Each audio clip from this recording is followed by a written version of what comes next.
अस्सलाम dear students. हमारी preposition का टॉपिक चल रहा था जिसमें हमने प्रेपोजिशन ऑफ प्लेस में कुछ वर्ड्स को कर लिया हुआ था टाइटल। आज हम कुछ और प्रेपोजिशंस को करेंगे एंड होप सो आज जो है हम प्रेपोजिशन ऑफ प्लेस और प्रेपोजिशन ऑफ डायरेक्शन इनको कवर अप करेंगे। सो थोड़ा सा लेंथी टॉपिक हो जाएगा और वीडियो भी थोड़ी सी लेंथी हो जाएगी, लेकिन ये है कि आपको कंप्लीट समझना है। सो इसलिए इस वीडियो को कंप्लीट देखिएगा, कोई भी पार्ट स्किप मत कीजिएगा। और अगर आपको समझ आए, अच्छा लगे वीडियो देख के, कुछ ना कुछ लर्न हो, तो लाजमी इसको सब्सक्राइब और लोगों के साथ भी शेयर, बाकी अपने फ्रेंड्स से भी शेयर करिएगा ताकि वो भी इस वीडियो के थ्रू जो है वो कुछ लर्निंग कर सकें। सो टॉपिक की तरफ बढ़ते हैं। फर्स्ट ये प्रेपोजिशन आज हम देखेंगे पहले इन और एट कहाँ पर लगता है। जो हमारे पास इन है that will be use for large area. कोई एक बड़ा एरिया है उसके में हम जो प्रेपोजिशन यूज करेंगे वो इन यूज होगी। और अगर कोई एक छोटा स्पेसिफिक एरिया है, छोटा है और स्पेसिफाइड कर दिया है, तो उसके लिए हम जो है वो एट का इस्तेमाल करेंगे। मिसाल के तौर पर अभी एग्जांपल लेते हैं, आपको और क्लियर हो जाएगा। जैसे कि the student is sitting in at the room. अब रूम है, बहुत बड़ा है, पता नहीं रूम कौन से वाले कॉर्नर में बैठा है, लेफ्ट बैठा है, राइट बैठा है, आपको एग्जैक्ट पता नहीं चल रहा, तो इसके लिए आप क्या यूज करोगे? In the room. अब मैं कह देता हूं the student is sitting in या at the corner of room. अब यानी कॉर्नर में बैठा हुआ है। सो आपने क्या किया? स्पेसिफाई कर दिया एक जगह को। जब उसका एरिया वाइज कम हो जाए और उसकी लोकेशन डिटेक्ट करना आसान हो जाए, तो दैट्स व्हाई हम यूज करते हैं यहाँ पर क्या? एट यूज करते हैं। तो यहाँ पे क्या आ जाएगा? Eight the corner. आगे next, he lives in Riyazul मुस्लिमीन। जैसे हमारे एरिया का नाम रियाजुल मुस्लिमीन है, तो रियाजुल मुस्लिमीन में कोई भी गली आ सकती है, यानी एक वाइड एरिया आ गया। तो वाइड एरिया के लिए आप क्या यूज करते हो? इन यूज करते हो। फिर नेक्स्ट आता है, ही लिव्स इन और एट रियाजुल मुस्लिमीन स्ट्रीट नंबर 2। अब क्या कर दिया आपने? स्पेसिफाई कर दिया एरिया को, लोकेशन को छोटा कर दिया है, फाइंड आउट करना आसान हो गया है। जब आप एक वाइडर एरिया को छोटे एरिया में कन्वर्ट करते हो तो और एग्जैक्ट लोकेशन बता रहे होते हो, तो उसके लिए आप क्या यूज करते हो? एट यूज कर रहे हो। अब यहाँ पर एक नोट करने वाली कुछ चीज है जो हमेशा यूज होनी है प्रेपोजिशन में टू का।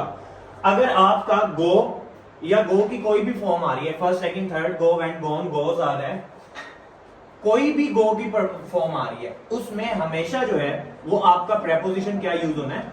टू यूज होना है। यानी चाहे गो आ जाए, गोज आ जाए, गॉन आ जाए, वेंट आ जाए, कोई या गोइंग भी आ जाए, तो उसमें आपकी प्रेपोजिशन क्या रहेगी? गो टू रहेगी। जैसे कि एग्जांपल आप कहते हो हमेशा ही गोज टू स्कूल, तो हमेशा टू इस्तेमाल करते हो। तो यानी कि गो और इसकी कोई भी फॉर्म आ जाए गो की, उसमें हमेशा आपका प्रेपोजिशन क्या रहेगा? टू रहेगा। अब नेक्स्ट हम देखते हैं यूजेस ऑफ इन और इनटू। इन कहां यूज होगा और इनटू ये कहां यूज होगा? दोनों प्रेपोजिशन है। जो इन है, अगर आपका मीडियम और उसकी स्टेट चेंज नहीं हो रही, मीडियम और उसकी स्टेट कहते हैं हालत को, अगर उसकी हालत नहीं चेंज हो रही तो उसके लिए आप यूज करोगे इन। और अगर उसका मीडियम और स्टेट, मीडियम भी चेंज हो रहा है और उसकी हालत भी चेंज हो रही है, तो उस कंडीशन में आप क्या यूज करोगे? इनटू। जैसे कि यहां पर हम एग्जांपल ले लेते हैं, ही जंप इन या इनटू द रिवर। अब यहां पर देखो कोई स्टेट चेंज नहीं हो रही, एक इंसान है उसने जंप किया, रिवर अपनी जगह है, वो अपनी जगह है, ठीक है, दो जंप कर रहे हैं, कोई चीज चेंज तो नहीं ना हुई। तो चेंज नहीं हुआ तो उसके लिए हम क्या यूज करेंगे? In river. अब the passage is transferred in into English. अब एक पैसेज है वो किसी और लैंग्वेज में है, अब आपने उसको ट्रांसफर करना है किसी और लैंग्वेज के अंदर। सो जब आप एक चीज से दूसरी चीज में ट्रांसफर कर रहे हो, ठीक है, ये बेसिकली क्या कर रहा होता है? इनटू ट्रांसफर कर रहा होता है, यानी एक हालत से दूसरी हालत में। तो इसमें हम क्या यूज करेंगे? इनटू इस्तेमाल करेंगे। यानी कि जो इन है वो हालत को चेंज नहीं करता, सेम कंडीशन, सेम स्टेट और सेम मीडियम में रखता है अपने आप को। लेकिन जो इनटू है वो उसके मीडियम और स्टेट की चेंज को क्या कर देता है? रिप्लेस कर देता है, चेंज कर देता है।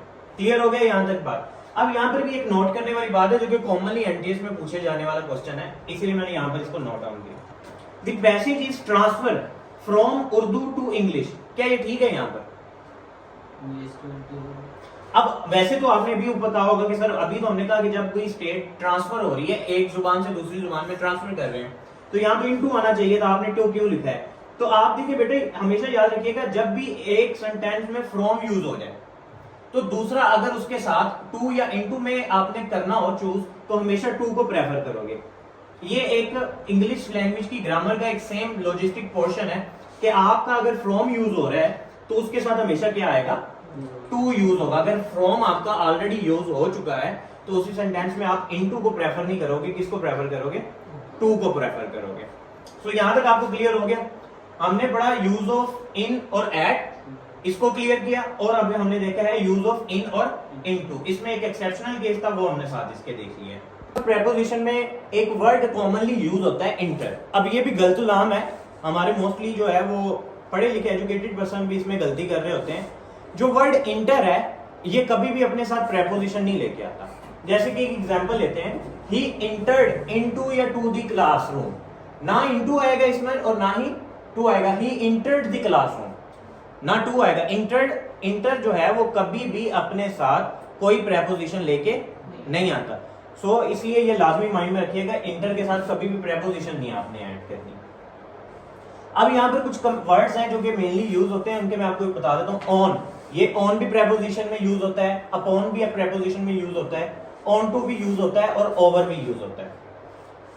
ऑन जो है, अगर एक सरफेस के साथ दूसरी सरफेस कॉन्टेक्ट में हो और मूवमेंट ना हो, कॉन्टेक्ट में है और मूवमेंट नहीं हो रही, तो उसके लिए आप यूज करोगे on.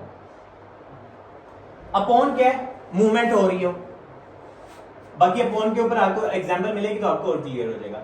On to, on to हमेशा याद रखिएगा जब कोई चीज नीचे से ऊपर की तरफ जाए, ठीक है। कोई भी चीज, जैसे कि कैट जो है वो नीचे से जंप करके किस पे गई है, टेबल के ऊपर गई है। जब कोई चीज नीचे से ऊपर की तरफ जंप करती है तो हमेशा उसके लिए आपकी प्रेपोजिशन आती है ऑन टू। अब हमारे पास आती है ओवर। ओवर की आगे भी एग्जांपल्स हैं, ओवर का और भी यूज है। एक यूज ये भी है कि अगर दो सरफेसेस आपस में अटैच ना हो लेकिन वो पैरेलल मोशन में हो, अटैच ना हो लेकिन वो पैरेलल मोशन में हो, तो उसके लिए आप यूज करते हो ओवर। सो कॉन्टैक्ट सरफेस जो है, कॉन्टैक्ट सरफेसेस का कॉन्टैक्ट नहीं हो लेकिन वो पैरेलल मोशन कर रहे हो, so that you will use over. अब एग्जांपल ले लेते हैं, यहां पर आपने मुझे बताना है कि कौन सा वर्ड पुट होगा। अगेन आई रिपीटेड, ऑन जो है, दो सरफेसेस आपस में जुड़ी हैं, कॉन्टैक्ट में है लेकिन कोई मोशन नहीं होगी। अपॉन में मोशन होगी, ऑन टू में कोई भी चीज नीचे से ऊपर की तरफ आएगी, और ओवर में सरफेसेस का आपस में कनेक्शन नहीं होगा, ठीक है, नो कनेक्शन। जैसे कि एक एग्जांपल लेते हैं, यहां पर the book is laying dash the table. अब किताब जो है वो टेबल के ऊपर पड़ी हुई है, कोई मोशन हो रही है लेकिन बुक का और टेबल का कनेक्शन तो है, साथ लगी हुई है कि नहीं लगी हुई, लगी हुई है, हवा में तो नहीं ना है। सो उस कंडीशन में आप क्या यूज करोगे, ऑन। अब the book is fall dash the table. अब बुक क्या है, गिर रही है, मोशन हो रही है, सो मोशन के लिए हम क्या यूज करते हैं, अपॉन। नेक्स्ट हमारे पास आ जाता है ही क्लाइंब्ड डैश द ट्री। अब देखो क्लाइंब्ड वो नीचे से ऊपर की तरफ चढ़ रहा है, तो इसके लिए आप क्या यूज करोगे, ऑन।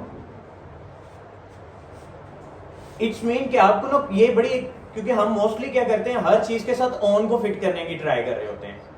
हमें पता ही नहीं होता कि ऑन टू और अपॉन ये भी वर्ड हैं जो कि आपके प्रेपोजिशन के तौर पे एक्ट करते हैं।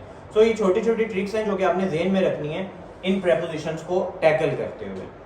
फिर उसके बाद हमारे पास यहाँ पर मोस्ट कॉमन यूज होने वाले हैं over and under, and same as above and below. ये प्रेपोजिशन कॉमनली यूज होते हैं। ओवर जो है वो हाइट वर्टिकली, हमारे पास दो तरह से कोई भी चीज को मेजर करने के एंगल्स होते हैं। चीज को मेजर करने के लिए हमारे पास कितने टाइप्स ऑफ एंगल्स होते हैं, दो तरह के। एक होता है हमारे पास वर्टिकल पोर्शन और एक पोर्शन होता है हमारे पास हॉरिजॉन का पोर्शन होता है। ये ना वर्टेक्स से निकला है। वर्टेक्स कहते हैं पहाड़ की चोटी को। तो पहाड़ ऐसे होता है कि ऐसे होता है, ऊपर की तरफ होता है ना। सो जब हमारी कोई चीज बिल्कुल ऐसे बेस से ऊपर की तरफ जाए, यानी ये हाइट की मेजरमेंट होती है, उसको हम कहते हैं वर्टिकल। उनको क्या कहते हैं, वर्टिकल। और कोई चीज जो कि आपकी बिल्कुल ऐसे प्लेन सरफेस ऑफ जमीन, सरफेस ऑफ अर्थ की तरह मूव करे, so that is called as horizon या हॉरिजेंटल इसको कहते हैं, ठीक है।